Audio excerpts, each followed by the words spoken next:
নারীর প্রতি সহিংসতা রোধ সরকারের অন্যতম অগ্রাধিকার।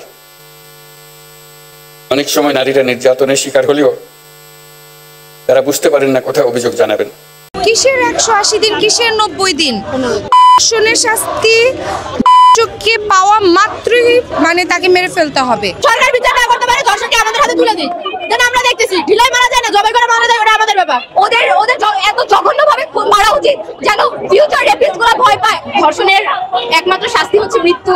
হতে চাচ্ছি কিন্তু খারাপ হতে মডার্ন হতে চাচ্ছি, কিন্তু দেখা যাবে যে আপনি যদি ইভেন আমেরিকাতেও যান, কিছু কিছু এরকম জিনিস যেটা আমরা এখন চাই ওপেনলি হোক আমাদের বাংলাদেশে, সেটা কিন্তু ওইসব কান্ট্রিতে কিন্তু ওটা একদম নিষেধ। আসসালামু আলাইকুম সম্মানিত দর্শক মণ্ডলী, মাগুরার সেই বহুল আলোচিত 8 বছরের শিশু আসিয়াকে নিয়ে গুরুত্বপূর্ণ আরেকটি আপডেট নিয়ে আপনাদের মাঝে উপস্থিত হয়েছি। বর্তমান জানাবো আপনাদেরকে বর্তমান কি অবস্থায় আছেন সেই শিশু আসিয়া, এমনকি তার শারীরিক অবস্থা কি, ডাক্তার কি বলছে, তার সাথে সাথে ইতিমধ্যে বাংলাদেশের রাজনৈতিকবিদরা কি তথ্য দিচ্ছেন এই আসিয়াকে নিয়ে বিস্তারিত গুরুত্বপূর্ণ তথ্য থাকবে ভিডিওতে। তাই প্রিয় দর্শক, ভিডিওটি খুবই গুরুত্বপূর্ণ, না টেনে সম্পূর্ণ ভিডিওটি ধৈর্য সহকারে দেখবেন। আপনাদেরকে আরেকটি রিকোয়েস্ট করব, আপনি আমাদের এই চ্যানেলটিতে নতুন হয়ে থাকলে চ্যানেলটিকে সাবস্ক্রাইব করে পাশে থাকা বেল বাটনটি অন করে দিবেন। তাহলে প্রিয় দর্শক, কথা না বাড়িয়ে চলুন ভিডিওর মূল পর্বে চলে যাই। নারীর প্রতি সহিংসতা রোধ সরকারের অন্যতম অগ্রাধিকার। অনেক সময় নারীরা নির্যাতনের শিকার হলেও তারা বুঝতে পারেন না কোথায় অভিযোগ জানাবেন। নারীরা যেন তাদের অভিযোগ জানাতে পারেন সেজন্য হটলাইন চালু করা হয়েছে। আইনি সহায়তা প্রদানের জন্য আমরা পারিবারিক সহিংসতা আইন 2010 হালনাগাদ করার উদ্যোগ নিয়েছি। যৌন হয়রানি প্রতিরোধ ও সুরক্ষা আইন প্রণয়নের কাজেও আমরা হাত দিয়েছি। আমরা একটি নারী বিষয়ক সংস্কার কমিশন করেছি, যারা তাদের সুপারিশগুলো শিগগিরই দেবেন। সম্প্রতি মহিলাদের উপর যে জঘন্য হামলার খবর আসছে তা গভীরভাবে উদ্বেগজনক। এটি নতুন বাংলাদেশের যে স্বপ্ন আমরা দেখছি তার সম্পূর্ণ বিপরীত। আমরা এই নতুন বাংলাদেশে নারী পুরুষ সকলের সমান অধিকার প্রতিষ্ঠা করতে অঙ্গীকারবদ্ধ। আমরা আমাদের সকল শক্তি প্রয়োগ করে এই অধিকার প্রতিষ্ঠা করব। আমাদের দেশের মেয়েরা অত্যন্ত সাহসিকতার সঙ্গে তার নিজ নিজ ক্ষেত্রে গুরুত্বপূর্ণ ভূমিকা রাখছে। কত বাধা পেরিয়ে দেশের রাজনীতি, অর্থনীতি সহ সার্বিকভাবে দেশকে এগিয়ে নিতে অবদান রাখছে। জুলাই গণ অভ্যুত্থানে বাংলাদেশের ছাত্র শ্রমিক জনতা মিলে যে অসাধ্য সাধন করেছে তার সম্মুখ সারির ভূমিকায় ছিল এদেশের নারীরা। ফেসিবাদী শক্তির প্রাণঘাতী অস্ত্রের সামনে হিমালয়ের মতো দাঁড়িয়েছিল আমাদের মেয়েরা। আজকের দিনে স্মরণ করি সেই সব শহীদ নারীদের যারা জুলাই গণ অভ্যুত্থানে সর্বোচ্চ আত্মত্যাগ করেছেন। শ্রদ্ধা জানাই জুলাই আহত নারী যোদ্ধাদের। দোয়া করি তারা যেন দ্রুত স্বাভাবিক সুস্থ জীবনে ফিরে আসতে পারেন। গণ অভ্যুত্থানের সম্মুখ সারিতে থাকলেও আমাদের সমাজে এখনো অনেক ক্ষেত্রেই নারীরা পিছিয়ে আছে। নারীদের অর্থনৈতিক ক্ষমতায়নে সরকার সবসময় কিসের 180 দিন, কিসের 90 দিন? ধর্ষণের শাস্তি কে পাওয়া মাত্রই তাকে মেরে ফেলতে হবে। একটা 8 বছরের বাচ্চা পোশাকের কি বোঝে আমি জানি না, একটা 70 বছরের মহিলা পোশাকের কি বোঝে আমি জানি না।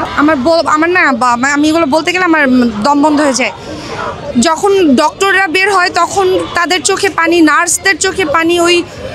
ওই ওটির ওই ভিতরে যারা গেছে তারা প্রত্যেককে যখন বিবরণ দিয়েছে তখন আসলে মব বলে কিছু থাকে না। পোশাককে কেন দাবি করা হয় আমি জানি না। একটা 6 বছরের বাচ্চা পোশাকের কি বোঝে আমি জানি না, একটা 8 বছরের বাচ্চা পোশাকের কি বোঝে আমি জানি না, একটা 70 বছরের মহিলা পোশাকের কি বোঝে আমি জানি না, একটা মাদ্রাসায় পড়ুয়া ছাত্রী যে ফুল কাভার সেই বা পোশাক কিভাবে পরে সেটাও আমি জানি না। কিন্তু এরপরেও ধর্ষণ হয়েই যাচ্ছে, বেড়েই যাচ্ছে। So we want justice, that's it. ধর্ষকের বিচার কিভাবে দাবি করব?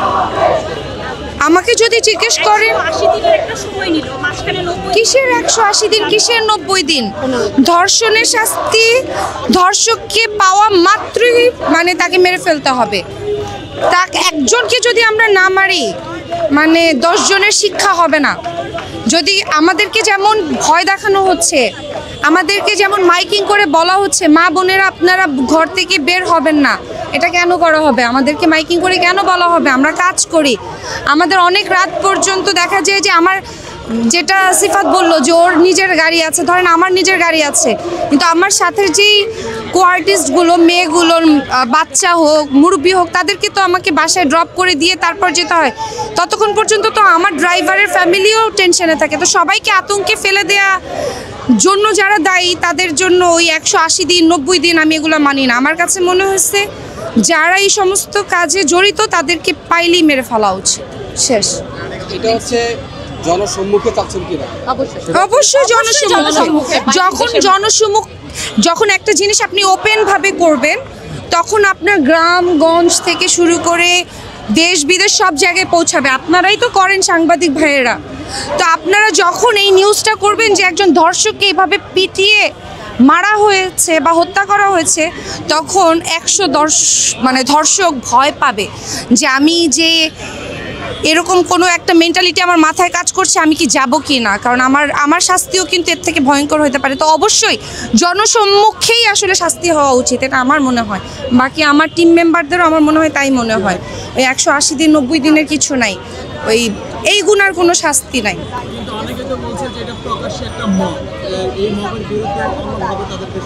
জানি না এটা মব হোক কি হোক জানি না।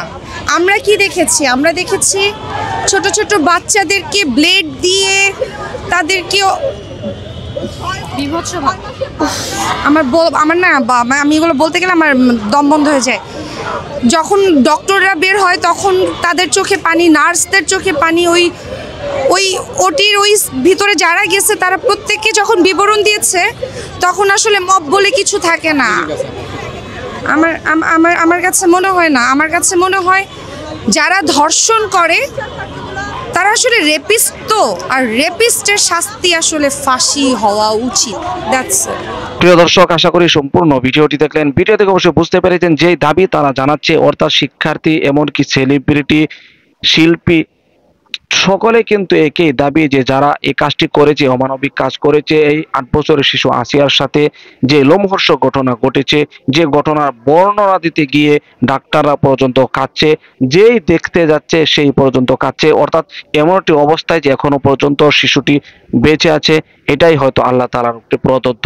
প্রিয় দর্শক, এই অবস্থায় এই যারা এই কাজটি করেছে অপরাধী, তাদেরকে কি শাস্তি হওয়া উচিত সে বিষয়ে কিন্তু প্রত্যেকের স্থান থেকে প্রতিবাদ করছে। এমনকি 90 দিন আর 60 দিন নয়, যে তাদেরকে অতি দ্রুত তাদেরকে রাষ্ট্রীয়ভাবে তাদেরকে আইনগত ব্যবস্থা নিতে হবে। যদি না পারে তাহলে জনগণের হাতে ছেড়ে দিতে হবে, এমন দাবি কিন্তু সর্বসাধারণ জানাচ্ছে। প্রিয় দর্শক, ভিডিওটি আশা করি দেখেছেন। এই ভিডিও সম্পর্কে আপনার স্থান থেকে আপনার কোনো বক্তব্য থাকলে, আপনার কোনো মতামত থাকলে আপনার মূল্যবান মতামতগুলো কমেন্টে জানিয়ে দেবেন। এমনকি এই ভিডিওটি শেয়ার করে সকলের মাঝে ছড়িয়ে দিবেন। প্রিয় দর্শক, আজকের মতো এখানে শেষ করছি। ভালো থাকুন, সুস্থ থাকুন, আবারও দেখা হচ্ছে পরবর্তী ভিডিওতে।